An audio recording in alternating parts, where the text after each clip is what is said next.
របៀបបញ្ចូលលុយ Smart Second Smartphone ទទួលបាន megabyte ខ្ពស់គឺយើងបញ្ចូល$1 50 សេនគឺយើងទទួលបាន 20G ប្រើរយៈពេលមួយអាទិត្យទាំង smartphone Second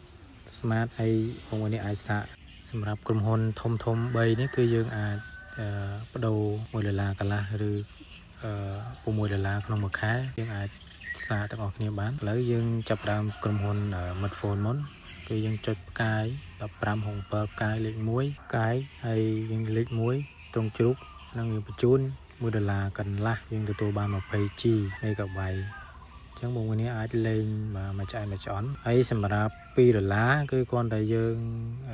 វាយលេខ2មកហើយយើងចុចត្រង់ជ្រូកបញ្ជូនមកសម្រាប់$2គឺយើងទទួលបាន 30G GB សម្រាប់ប្រព័ន្ធ smartphone អញ្ចឹងយើងប្រើរយៈពេលមួយអាទិត្យដែរ$2 30 GB សម្រាប់កម្រង$6ក្នុងមួយខែគឺយើងទទួលបាន 90G នេះគឺយើងលេងអត់បានកំណត់មកបាទយើងទទួលបាន 90G GB ក្នុងមួយខែកម្រង smartphone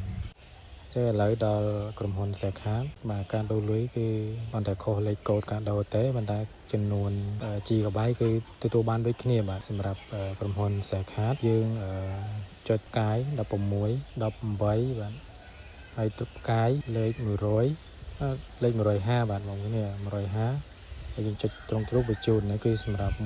កន្លះទទួលបាន 20G GB អញ្ចឹងកម្រងនេះគឺទៅតែអាប់ដេតថ្មីទេអញ្ចឹងបងប្អូននេះអាចសាកដូរកម្រងមកប្រើកម្រងថ្មីនេះបានបងប្អូននេះអាចសាកទៅថាវាចំនួន G គឺច្រើនជាងមុនអូខេឥឡូវយើងមកដល់កម្រងទី2គឺ$2ទទួលបាន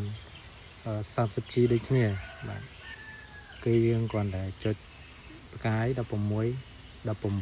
ផ្កាយ200ត្រង់ជ្រូកមក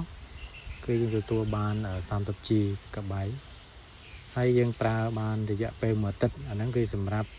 អ្នកគេប្រើច្រើនណាបងប្អូននេះបាទអូខេឥឡូវមកបន្ទាប់មកមកដល់កម្រងទី3គឺ$6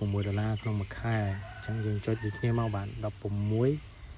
18ហើយយើងគ្រាន់តែចុចលេខ600មកត្រង់ជ្រូកបញ្ជូនអញ្ចឹងណាយើងទទួលបាន 90G ក្នុងមួយខែបាទអញ្ចឹងសម្រាប់អ្នកគាត់ដែលលេងច្រើនបាទដូចជាផុស TikTok អូ YouTube Facebook អញ្ចឹងគេប្រើបានហើយបាទសម្រាប់ 90G នេះក្នុង$6ក្នុងមួយខែអូខេឥឡូវយើងចូលមកកាន់មួយប្រព័ន្ធទៀតគឺប្រព័ន្ធ Smart អញ្ចឹងយើងចុចផ្កាយ17 25ផ្កាយ150ត្រង់ជ្រូកបញ្ជូននេះគឺសម្រាប់$1កន្លះដូចគ្នាប្រើរយៈពេលមួយអាទិត្យគឺទទួលបាន 20G GB មកប្រើដោយសេរីអញ្ចឹងនេះគឺកម្រងតាមចិត្តរបស់ក្រុមហ៊ុន Smart ឥឡូវយើងចូលមកកាន់កម្រងទី2គឺកម្រង$2ទទួលបាន 30G GB អញ្ចឹង 30G GB គឺក្នុងរយៈពេលមួយអាទិត្យដូចគ្នាបាទយើងគ្រាន់តែចុចផ្កាយ200អញ្ចឹងមកបាទត្រង់ជ្រូកបញ្ជូនអាហ្នឹងគឺសម្រាប់កម្រង$2គេឥឡូវសម្រាប់កម្រង$6ក្នុងមួយខែគឺយើងគ្រាន់តែចុច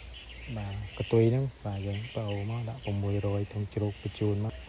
ក្នុងមួយខែគឺយើងប្រើបានដោយសេរីអរគុណបងប្អូនជាស្រ័យបងប្អូននេះដែលសារមានសំឡេងរំខានអញ្ចឹង